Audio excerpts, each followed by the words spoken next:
Ah, Saïd, je t'ai surpris, hein? Ah, mais elle est malade, celle-là. Malade, Quoi? malade. C'est toi qui manges du chocolat. Ouais, je suis Pourquoi tu le caches? Je suis addict, j'y peux vraiment rien. Franchement, c'est plus fort que moi. Mais Saïd, est-ce que c'est un péché de manger du Et chocolat? toi, tu manges bien du Nutella, Yaras le Begra. Oui, mais moi, c'est pas pareil. Je le mange à certains moments. Écoute, moi c'est pas de ma faute, c'est plus fort que moi. J'aime chocolat. Moi, j'aime trop le chocolat, Fatima. Je peux pas résister. Même s'il est à 70%, est-ce que tu penses que c'est un péché? Même 90%, oh là, peu cher, c'est pas un péché. D'accord. Bah, écoute, Saïd, aujourd'hui, on va parler de comment vaincre le péché.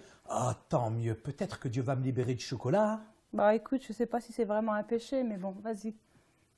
Vas-y, quoi? Dis-nous ce que t'en penses. Moi, ce que je pense en tout cas, c'est que je peux pas nier le fait que je ne peux pas résister à certaines choses qui sont plus fortes que moi. Et vraiment, j'ai besoin de l'action du Saint-Esprit. Mais je voudrais te raconter un petit témoignage. Oui, vas-y, raconte-moi une histoire. Au début Saïd. de ma conversion, je me souviendrai toujours, je travaillais dans une entreprise, mais moi, j'aimais tricher. J'étais le roi du vol, le roi de la triche. Je ne pouvais pas, mais pourtant j'étais chrétien, mais j'arrivais pas. Donc, dans cette entreprise, il y avait des machines de boissons, machines, de ouais. chocolat. Ah oui, des machines à Avec chocolat. ces machines de chocolat, moi, j'arrivais à les détourner, à les trafiquer. Et puis, tous les ouvriers, eux, ils payaient. Moi, j'arrivais, crac, je trafiquais la machine, je mangeais le chocolat gratuitement. Mais quand je me suis converti, tout d'un coup, un jour, j'étais bloqué, je dis, mais il faut que j'arrête. Mais c'était plus fort que moi, j'arrivais pas à résister. Est-ce que tu as réussi à surmonter cette obsession? Non, j'ai pas réussi, mais une fois le directeur, tu sais ce qu'il a fait, le directeur de l'entreprise?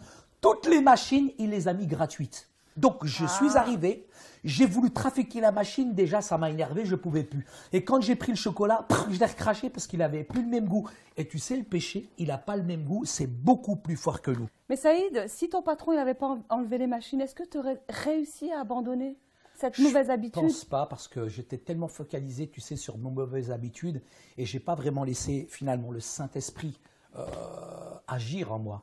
Au lieu de fixer les regards sur Jésus, j'étais plutôt concentré finalement sur Saïd, mauvaise... tu arrêtes. Non mais attends, c'est... Oh là là, viens pas politique, là. En tout cas, tout ce que je peux dire, c'est que le fait de fréquenter l'Église, le fait de développer ma relation avec Dieu, puis le fait aussi de laisser le Saint-Esprit agir en moi, je peux dire que ça petit à petit, ça m'a aidé. Mais quand même, Ça je t'a dois aidé quand à même parler abandonner du des mauvaises Saint-Esprit. habitudes en Tout à général. fait. Parce que le Saint-Esprit, c'est pas une force, c'est pas une puissance, c'est beaucoup plus que ça. C'est la personne de la Trinité, c'est la C'est vrai, personne c'est de vrai. Dieu. Et la personne du Saint-Esprit, c'est elle qui, en moi, a commencé à faire ce travail, Fatima. D'ailleurs, il y a des passages dans la Bible qui montrent en fait que la Trinité, elle existe. Parce qu'en fait, Saïd, arrête. Il y a des passages comme dans 2 Corinthiens 13, verset 14, il dit ceci, que la grâce du Seigneur Jésus-Christ, l'amour de Dieu et la communion du Saint-Esprit soient avec vous. Et ça prouve bien en fait que ces trois sont nécessaires. Alors moi, je pense que le Saint-Esprit atteste à notre esprit que nous sommes enfants de Dieu et lui-même, parfois, par des soupirs inexprimables, c'est lui qui nous aide parce qu'on est tellement fatigué et lassé de lutter par nos propres forces que même ces émotions, ces soupirs, c'est lui qui les inspire quelque part. Ça y est, tu sais, le Saint-Esprit peut exprimer des émotions et il a même des sentiments. Ouais, mais si toi, tu avais des sentiments pour moi, tu pourrais me donner Non, un petit non, bout non, de chocolat Saïd, encore, sois non? sérieux, sois sérieux. Regarde, dans Romains 8, le verset 26, il est dit ceci. De même, l'Esprit vient nous aider dans notre faiblesse. En effet, nous ne savons pas prier comme il faut, mais l'Esprit lui-même intercède en gémissant d'une manière inexprimable. Et peut-être que le chocolat, c'est une faiblesse pour toi. Tu devrais prier pour arrêter. J'aimerais tellement prier, mais je pense que vraiment j'ai besoin de l'assistance du Saint-Esprit. C'est vrai, il va plaider pour toi. Il va plaider, mais auprès de qui et comment? Il va plaider auprès du Dieu Tout-Puissant. Alors, je pense que vraiment, tu es en train de me dire que le Saint-Esprit, qui est beaucoup plus saint que moi, finalement, il peut me Voilà. libérer de ça? Exactement, Saïd.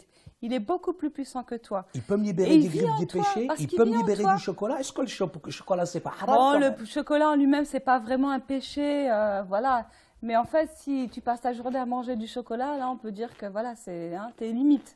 Ouais, alors moi, ce que je pense, c'est que vraiment le Saint-Esprit qui est en moi, à partir du moment que je l'accepte, c'est cette force créatrice, finalement, qui va développer, Exactement, finalement, ces Saïd. choses. Il va te donner une force, il va plaider pour toi. C'est Et simple. tu vas arriver dans ta C'est simple, vie. ça, c'est les fruits de l'Esprit. On va lire un autre texte biblique qui est dans Galates 5, versets 22 à 23.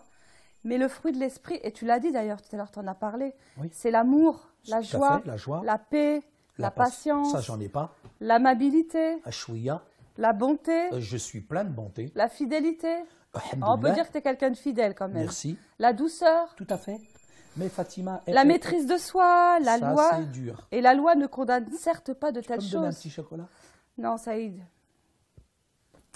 Mais tu vois, c'est comme un arbre en fait. Oui, ben, un arbre, c'est clair qu'un pommier ne va pas donner des patates, mais je pense que si vraiment les vertus du Saint-Esprit, elles peuvent débuter, elles débuteront du moment qu'on accepte Jésus en tant que sauveur personnel et qu'on laisse véritablement ce fluide, je dirais ce canal se déverser en nous. Et plus on le laisse, plus finalement on ne va plus penser à ces penchants-là, parce que ce n'est pas nous-mêmes avec nos propres efforts qu'on peut faire ça. Je pense que c'est vraiment l'action du Saint-Esprit. Juste, s'il te plaît, Fatima, s'il te plaît, comme ça, un tout petit morceau de chocolat. D'accord, mais tu écoutes ce que j'ai à te dire. D'accord, d'accord. Je vais résumer ce qu'on a dit. D'accord, résume. Hein?